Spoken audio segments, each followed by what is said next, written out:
Assalamualaikum warahmatullahi wabarakatuh. Alhamdulillahi rabbil alamin. Assalatu wassalamu ala asrafil anbiya'i wal mursalin wa ala alihi wa sahbihi ajma'in. Allahumma salli wa sallim ala sayyidina Muhammadin miftahi babi rahmatillah, adada ma fi ilmillahi salatu wa salaman daimaini bidawami mulkillah wa ala alihi wa sahbihi wa amin amin ya rabbal alamin. Amma ba'd. Hadirin jamaah senamian yang dirahmati Allah Subhanahu wa taala. Puji syukur kita aturkan kepada Allah Subhanahu wa taala, di mana Allah Subhanahu wa taala senantiasa memberikan kita rahmat, hidayahnya, inayahnya, sehingga kita masih dapat menghirupkan udara yang segar, menikmati kehidupan dunia, menjalankan aktivitas-aktivitas yang ada di dunia. Dengan nikmat tersebut kita bisa melatih diri kita bermuhasabah, sehingga tidak sepatutnya kita tidak mensyukuri nikmat Allah Subhanahu wa taala. Di dalam hadis Rasulullah sallallahu alaihi wasallam dikatakan bahwa kullu nikmatin la tuqarribu minallah fahiya baliyah. Setiap nikmat yang Allah berikan kepada kita semua, kemudian dengan nikmat tersebut tidak mendekatkan diri kita kepada Allah Subhanahu wa taala, fahiya baliyah, maka itu akan menjadi malapetaka buat kita semua. Oleh karenanya, mari kita sama-sama mensyukuri, senantiasa mensyukuri nikmat Allah Subhanahu wa taala dengan ucapan alhamdulillahirabbil alamin. Kedua kalinya, tak lupa pula kita aturkan juga kepada baginda Nabi Muhammad sallallahu alaihi wasallam, bersolawat kepada beliau. Karena apa? Karena solawat merupakan salah satu kunci untuk mendapatkan keridhaan Allah Subhanahu wa taala. Mari kita sejenak melantunkan solawat pada baginda Nabi Muhammad sallallahu alaihi wasallam. Sallallahu ala Muhammad,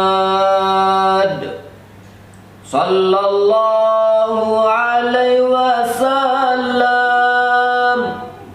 sallallahu ala Muhammad,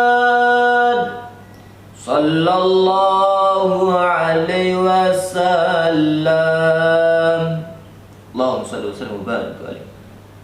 Bulan Ramadan dikatakan juga bulan penuh pengampunan.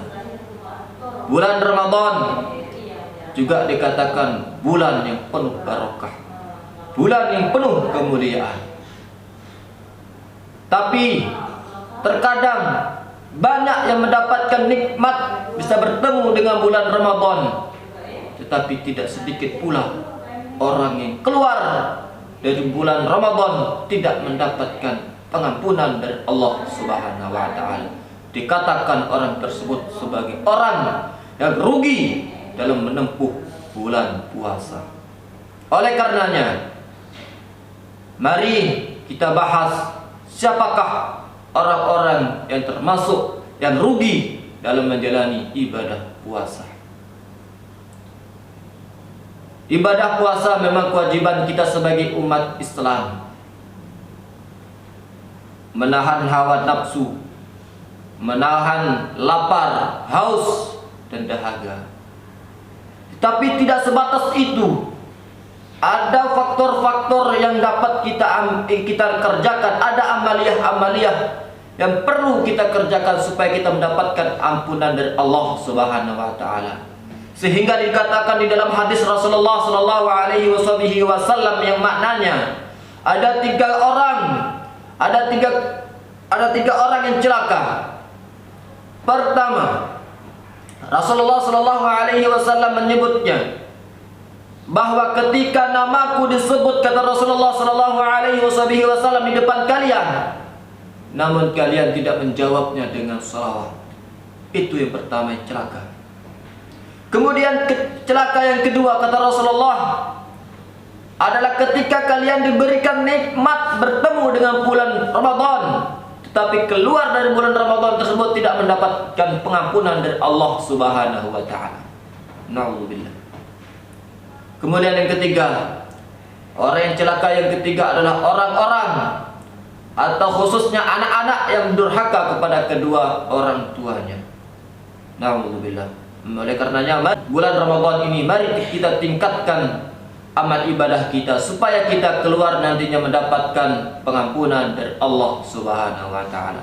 Jangan sia-siakan kesempatan ini karena bulan Ramadan adalah bulan penuh kemuliaan. Hadirin jamaah senamian yang dirahmati Allah Subhanahu wa taala. Bulan Ramadan seperti yang saya katakan tadi adalah bulan pengampunan. Tetapi banyak orang yang keluar dari bulan Ramadan ini tidak mendapatkan pengampunan, sehingga dikatakan adalah orang yang rugi menjalani bulan Ramadan. Antara lain adalah orang yang memutuskan silaturahim, tidak saling sapa satu sama lain, membenci, hasad, dengki. Itulah adalah ciri-ciri orang yang rugi dalam menjalani ibadah puasa. Orangnya puasa, orangnya menahan haus, menahan makan, minum dan sebagainya, tetapi ada rasa sifat dengki, memutus silaturahim. Dia hanya menggugurkan kewajibannya dalam menjalankan ibadah puasa, tapi nilai pengampunan dari Allah Subhanahu wa taala dia tidak dapatkan.